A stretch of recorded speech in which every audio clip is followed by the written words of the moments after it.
मला माझ्यापुरतं जर भाषेची, माझी तेलुगू भाषा आहे, माझी जी मातृभाषा आहे, मी ज्या जातीत जन्मलोय वडार, त्या जातीची भाषा तेलुगू आहे. हे मला लहानपणी माहित नव्हतं की ही भाषा तेलुगू आहे. मी बाहेर बोलायला जायचो तर तिथं लोक म्हणायचे, अरे काय खेंगाट मेंगाट काहीतरी बोलते, कोणाला कळत नाही एकमेकांना. त्याची लाज वाटायला लागली. मी बोलायचं बंद केलं.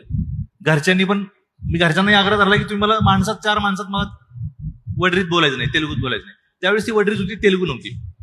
कट्टू अगदी तुम्हाला सांगतो 10वी-12वीत असताना मी सदमा बघितला तेलुगूत, आणि मला विश्वास बसेना की माझ्या भाषेत सिनेमा आहे. मला तोवर हे माहित नव्हतं, तोवर ती अक्कल नव्हती 8वी-9वीच्या काळात की हैदराबाद आहे, इकडे तमिळ भाषा आहे, तेलुगू भाषा आहे.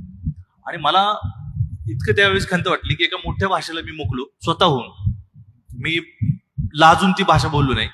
तर तीच भीती मराठीची पण असू शकते. अर्थात एका व्यक्तीपुरती भाषा मरणं आणि समूहाची मरण यात फरक आहे. पण मला वाटतं आपण इज्जतीने केलं पाहिजे. मराठीला जसे तमिळ आणि बाकीचे लोक